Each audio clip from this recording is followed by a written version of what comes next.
welcome to yet another video. Today we are going to discuss about COVID and mental health with Dr. Abhinav Tiwari. These were all the questions which were sent by our viewers, and you can also send in your queries, and we would try to address all your questions and queries in our next upcoming videos.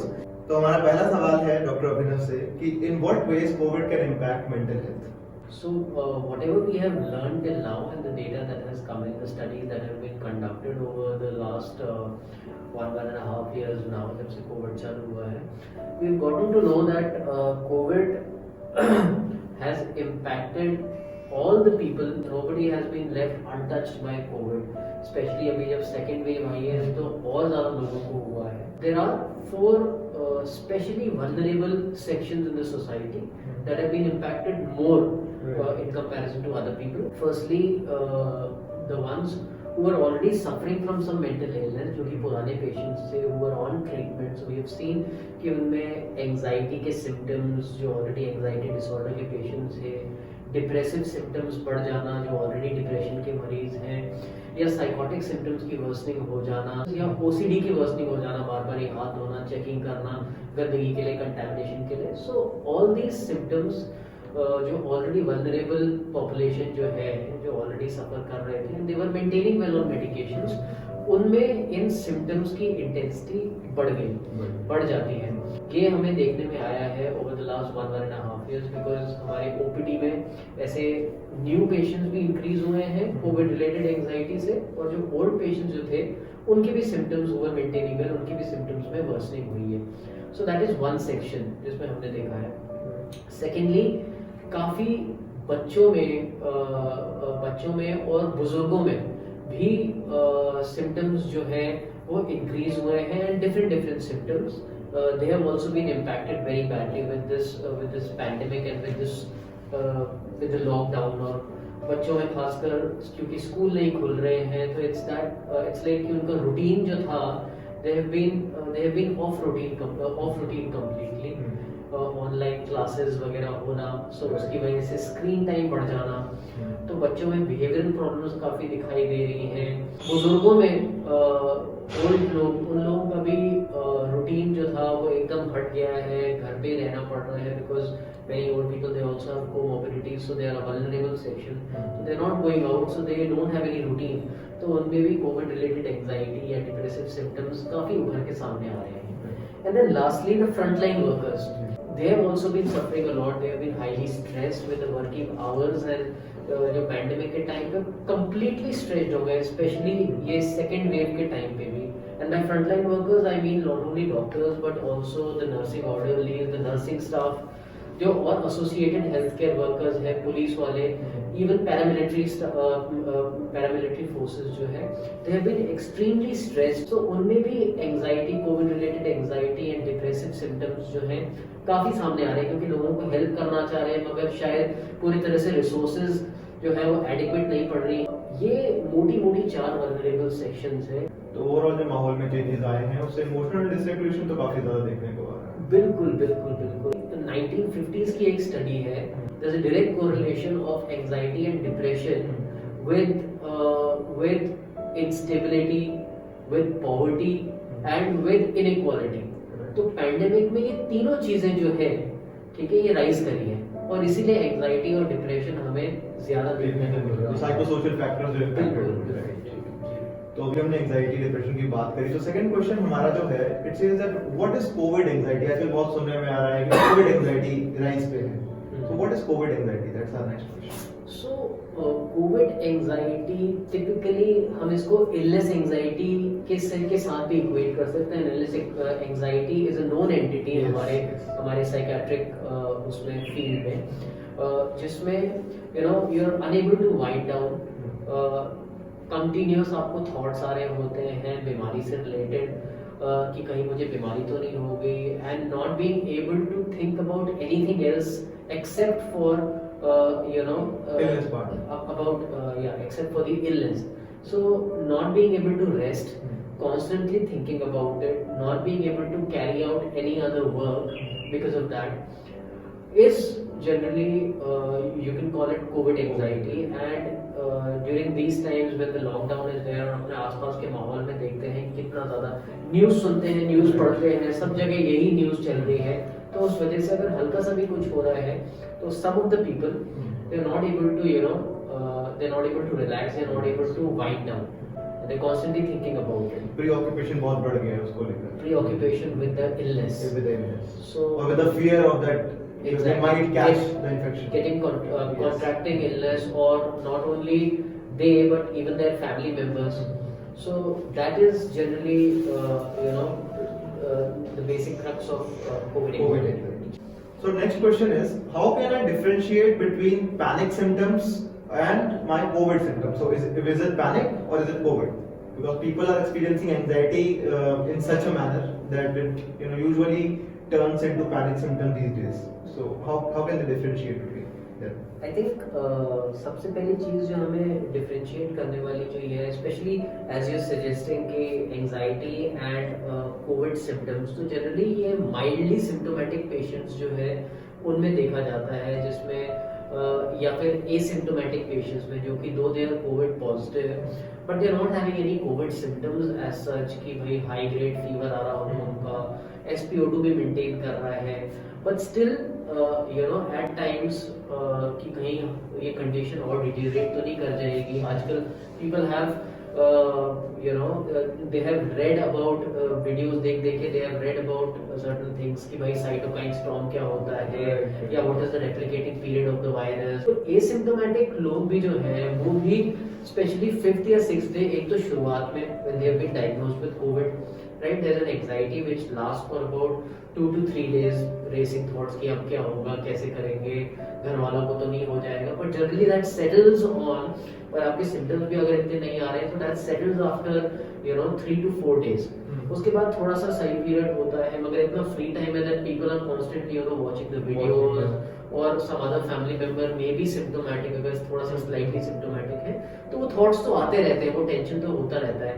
Then 7th to 9th day के बीच में भी anxiety बनेगा कि भाई अब मुझे blood test कराने चाहिए कि नहीं, कहीं मेरे मार्कर्स बढ़ गए होंगे, मगर उसको ज्यादा अप्रेस करना उस सिचुएशन को कि अब मेरा बहुत ज्यादा सिचुएशन डिटेरिएट हो जाएगी, उसकी वजह से चेस्ट में टाइटनेस फील होना, एंजाइटी जैसा फील करना, दिल की धड़कन, बेचैनी, घबराहट, थॉट्स बहुत ज्यादा बढ़ जाना, ये चीज होना थोड़ी देर के अंदर, या हाथ में टिंगलिंग जैसा फील होना या पैल्पिटेशन जैसा फील होना चेस्ट में, पर थोड़ी देर में आफ्टर सम टाइम थोड़ा सा डिस्ट्रैक्ट करने से वो सोच चली जाती है, वो थॉट चले जाते हैं. So we need to understand, we need to differentiate कि these are different symptoms from let's say covid, right. तो ये एक्यूट होंगे, जल्दी रेमेडी हो जाएगा डिस्ट्रैक्शन की मदद से, so we can understand that anxiety and COVID symptoms are different.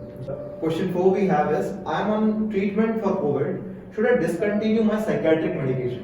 अगर आपको कोविड हो गया है and you are mildly symptomatic, Yes. or you are asymptomatic, you don't have to stop any of your medicines, you can continue them as it is. अगर आप उस दौरान अपने साइकियाट्रिस्ट को कंसल्ट करना चाहते हैं, अपने मेंटल हेल्थ प्रोफेशनल को करना चाहते हैं, feel free to do it, ताकि एक पर्सपेक्टिव आपको मिल जाए थोड़ा सा, but you don't need to stop कोई भी पैरासीटामोल, क्योंकि बेसिक ट्रीटमेंट जो होता है शुरुआत में कोविड का वो होता है पैरासीटामोल, और वो होता है multivitamin treatment. Paracetamol can be taken with any other medication. You need to continue with the treatment as it is. अगर आपका फीवर बढ़ता है, आपकी इलनेस और आपकी सिकनेस बढ़ती है, अगर ऐसा होता है और बहुत हाई ग्रेड फीवर आ रहा है, at that time you can consult your psychiatrist, right? If you are on too many medications, then maybe a few medications can be reduced at that time, right? अगर आपको mildly symptomatic है या asymptomatic है, we don't need to stop your medications. You can continue them as it is. But it is always advisable to take the opinion of your mental health professional. So the next question we have is, I have discontinued my medication, my psychiatric medications, as I was isolating for COVID. How should I resume the treatment back? So अगर 1 या 2 दिन के लिए ही if you stop your medicine only for 1 or 2 days, तो कोई ज़रूरी नहीं है, you can start them as it is, जैसे पहले चल रही थी वैसे ही हम चालू कर सकते हैं. यदि 3 से 4 दिन हो गए हैं, ज़्यादा समय हो गया है, तो ऑब्वियसली हम एकदम से उतना ज़्यादा, अगर आप ज़्यादा दवाइयाँ चल रही थी तो एकदम से हम सेम दवाइयाँ नहीं चालू कर सकते, उसको ग्रेजुअली बिल्डअप करना पड़ेगा. so that it reaches to that level जैसे पहले था. तो उसके लिए एडवाइजेबल ये है कि आप अपने ट्रीटिंग फिजिशियन, अपने अपने साइकेट्रिस्ट, अपने मेंटल हेल्थ प्रोफेशनल को फिर से कांटेक्ट करें, get in touch with them, you apprise them of the whole situation, जैसे जैसे हुआ था, आपने कौन से दिन पे बंद किया था, सीक अ कंसल्टेशन. तो उससे आपको थोड़ी सी क्लैरिटी मिलेगी, वो आपको प्रॉपर्ली गाइड करेगी कौन सी मेडिसिन बढ़ानी है, कैसे कैसे बढ़ानी है, कितने दिनों में, ताकि आपको वापस रिलीफ आ सके. It's not a thing to get worried about बहुत ज़्यादा. No, you don't need to get too worried, Right. but we'll have to start your medicines again. You need to consult the psychiatrist. The next question we have is that due to lockdown, I wasn't able to attend to my therapy or my psychiatric consultation, and I was advised to shift to tele-psychiatry or tele-consultation. So the person is asking, is it as effective as in-person consultation? So of late जब से ये pandemic आया है and physical consultation have become a little risky also, and lockdown के time पे people were unable to reach the clinics also, क्योंकि कोई भी ट्रांसपोर्टेशन वगैरह कुछ नहीं था. देयर इज फियर आल्सो कि हम निकलेंगे तो हमें हो जाएगा.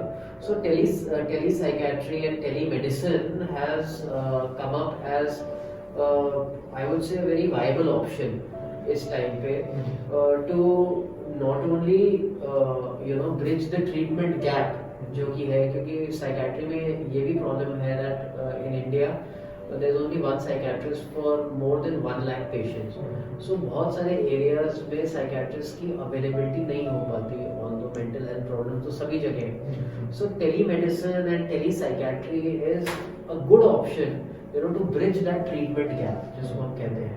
उसके लिए भी, एंड ऑल्सो कहीं पे अगर रुकावट आ रही है, आप नहीं आ पा रहे हैं, आप किसी और शहर में हैं, पैंडेमिक है, टाइम है, खतरा है, लॉकडाउन भी है, तो tele consultation is a very easy option. आप अपने घर में बैठ के with the help of either WhatsApp या स्काइप जो भी अवेलेबल हो, आप उसके साथ अपने साइकियाट्रिस्ट को कंसल्ट कर सकते हैं. उसकी भी गाइडलाइंस आई हैं that are there for the doctors, जो कि हेल्थ मिनिस्ट्री के थ्रू ये गाइडलाइंस आई हैं how to go about it. Just to add on that, even for therapy, even for psychotherapy sessions, they have released some guidelines that you can continue your psychotherapy as well over video calls and WhatsApp या Skype जैसा भी आप use करते हैं, तो you can use your consultation and therapy over calls as well. So ease of access भी है इसमें काफी. Exactly. So you don't have to really travel to the clinic, and it is effective as Dr. Abhinav has just mentioned. Even we have started this tele consultation and tele psychiatry practice, क्योंकि इससे थोड़ा सा एक तो ease तो होता ही है, it adds a little bit of more support to the patient, that the patient may feel that doctor is just a phone call away. Going on to the next question, it is like one of my friend is really afraid that she might get infected with COVID. She is not sleeping well since a few days. How can I help her? If she is afraid of the fact, or if she feels that she has come in contact with some person who has turned out to be COVID positive, सबसे पहले important thing जो ये होगी would be that she needs to isolate herself. अगर mild symptoms आते हैं कुछ दिन में, so she need to get herself tested.